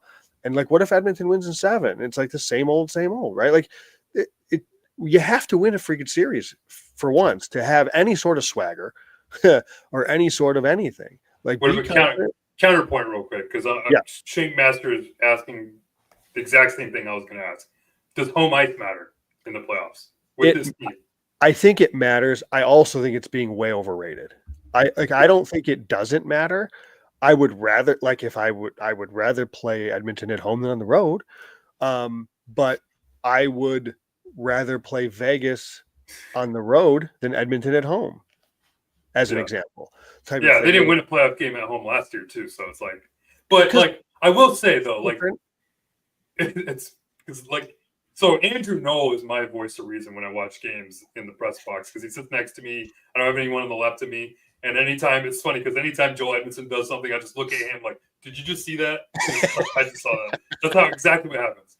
But last night, because I always like, obviously, like, I'm a fan, so I try to be unbiased as much as I can, but some bias trickles in, obviously. So last night I asked him, like, hey, like, what do you think about this game? Because 3-0 win against Washington.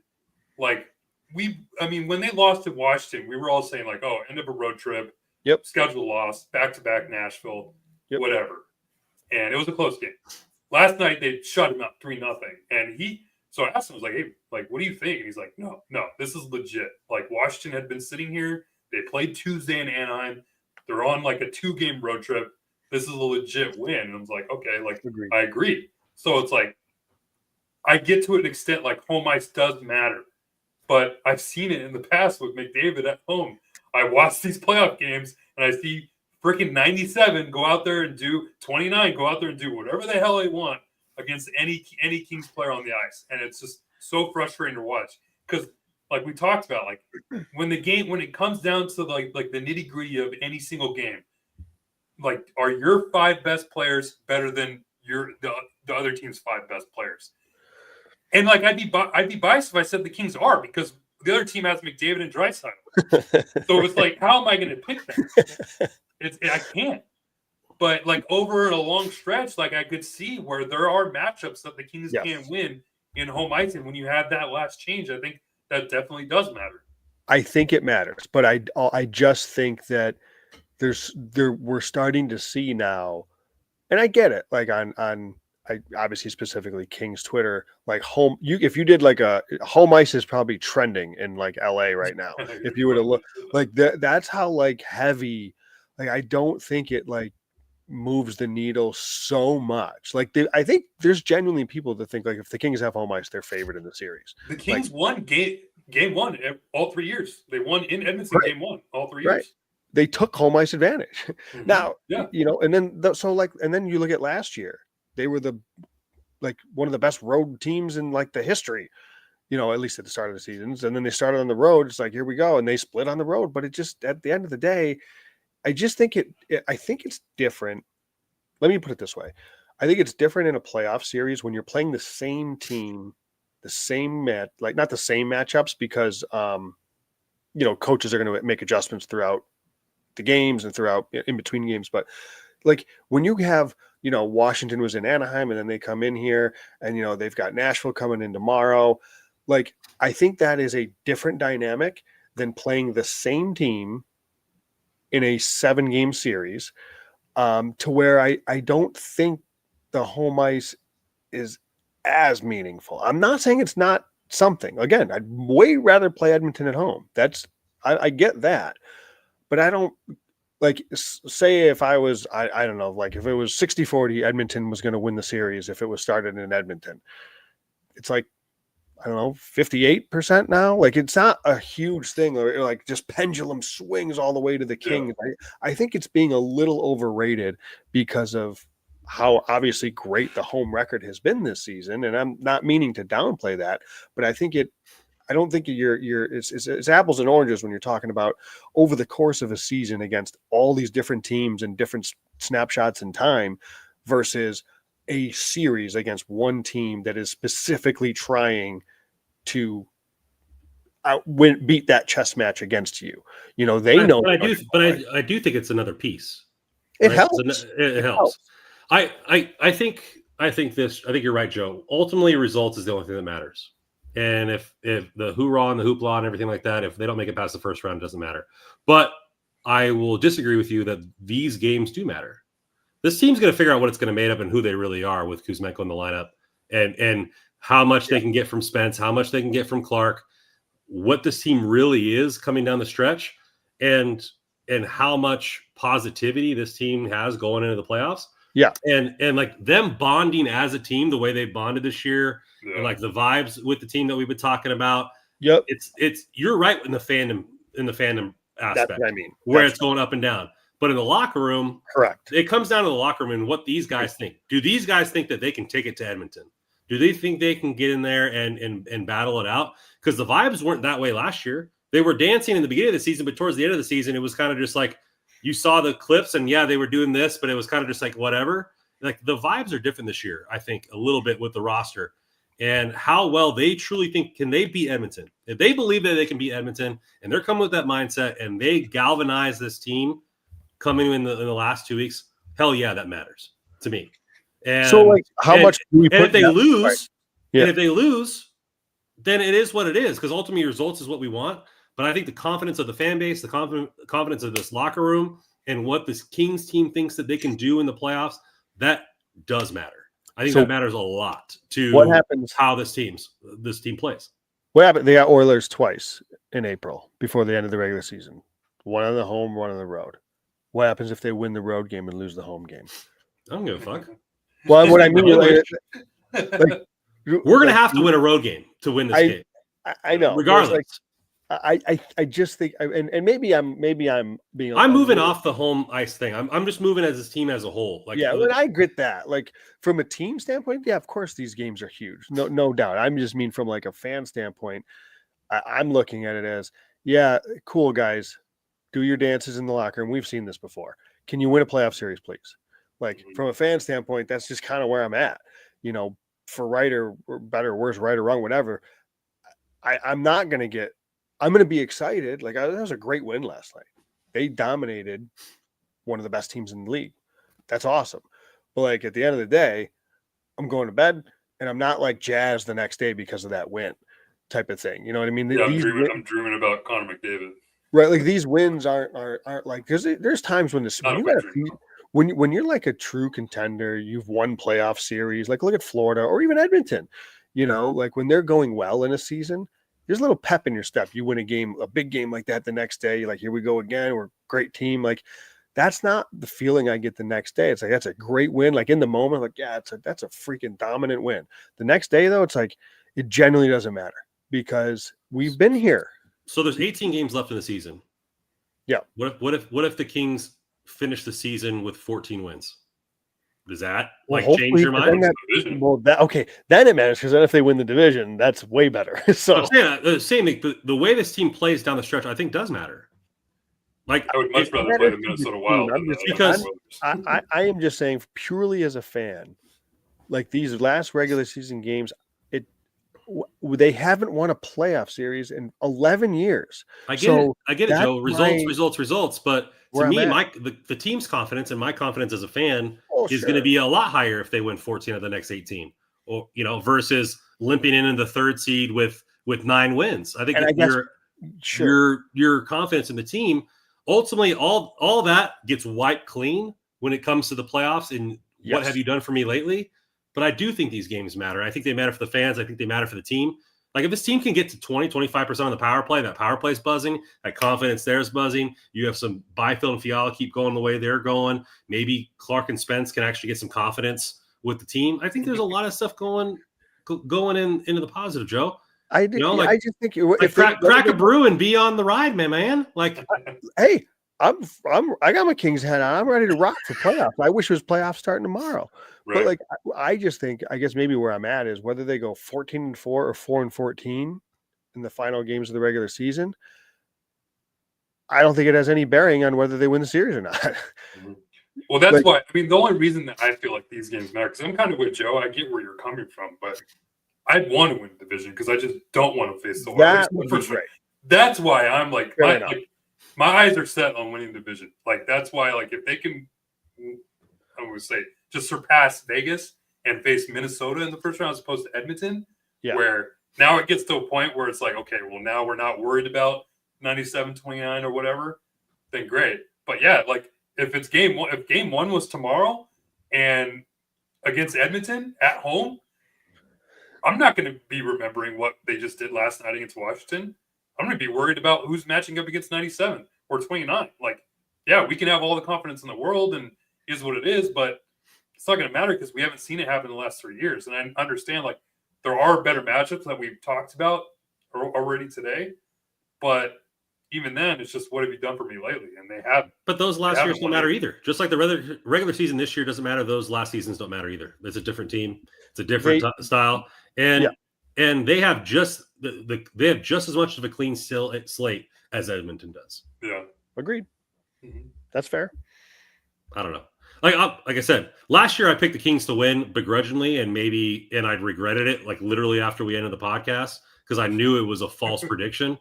But like this year, depending on how the team finishes and how I kind of feel the vibe, like I can kind of feel in my heart and my mind that the Kings have a higher shot than what they did last year. Agreed. And that's all I need. And ultimately, playoffs are a different beast, and we'll see how this team performs. But I think I have gotten I myself have gotten caught up in it. I think the Kings Twitter gets caught up in it. The depressed, hey, we're playing Edmonton. It doesn't matter. They're just gonna whoop the pants off us. I'm tired of it backing down. I'm tired of getting picked on. Let's go and punch some people in the mouth. I mean, you're right though. Like the vibes are incredibly different. I mean, remember last year, like toward the end of the year, it was just a library in the locker room. Like nobody really wanted to talk to anybody. It seemed like nobody really liked coming to the rink. And we kind of saw that going into the playoff series, kind of trickled over. But this year, like it's night and day, man. Like everybody is just messing with everybody. Like the vibes couldn't be higher in the room right now. And I know they've been winning, but even through the rough stretches, it's been the same thing. Like it's like there's no cliques. It's just one big group. And I think that's why, like, when we talked about the coaches and whatnot, I think that's a big, like, Jim Hiller's probably made it's a big reason for that, of the connectivity between this entire team. And I think that's why, like, I get what Brandon's saying. Like, there is that vibe mindset of where maybe that confidence, that trickles into the confidence now on the ice a little bit. But it doesn't matter when in the skill-based matchup, though. I'll say that. You just mentioned about like the off ice and the vibes, and you mentioned Jim Hiller. Now, I remember when DJ Smith was hired, everybody's like, "Oh my God, he was terrible in Ottawa. What are they doing and bringing in DJ Smith?" It's like this dude is everybody loved that guy in Ottawa. Incredible players coach. So I actually think that was a pretty great hire from that aspect, because I think he probably plays as much a factor in some of this too, because it's tough for Hiller. He was the assistant, and he can kind of be that guy that's like, take a little bit of heat off of some guys. They can vent to him, whatever it is, where then he becomes the head coach, a little bit of a different role, not quite the same. And he's got DJ Smith to come in here, who is by all accounts loved by his players. So I think that matters too. Yeah, great. And it's funny because I know Kings fans, you guys have heard DJ Smith on TV. One of the loudest guys I've ever come across. Like, not just like in terms of just like obnoxiously loud, but just the way he projects his voice. Like, I remember at the beginning of the year, or even when looking back to when he first came over, like I'd hear this like loud yelling, or it wasn't even really yelling. It's just loud projecting of like a voice. And I wondered what it was. And it was DJ Smith. And he's just like you said, Joe, like he's a very well-liked guy. He's kind of messing around with the guys in the room too. And I think a lot of it too with Hiller, he's like, he's not necessarily like this X's and O's, like hands on everything going on type of coach. Like McClellan kind of was like that. With Hiller, it's like whenever practice, DJ Smith is running most of the practices. Same thing with Newell Brown. Hiller's just kind of taking back seat, just kind of chatting it up with the guys, having conversations off to the side here and there. He's more of a leader as opposed to that X and O's coach. And I think that's a big reason why the vibes are so high, because you got that buy-in and that relationship building. I mean, I don't know if you guys listened or watched the press conference last night with Hiller. He talked about his relationship with Fiala, about how they have really matching personalities and it almost clash at times because they're both such emotional figures. And it was very transparent to kind of hear that from a coach. And I don't think we haven't really heard that really at all with any players or any coaches since I've covered the team.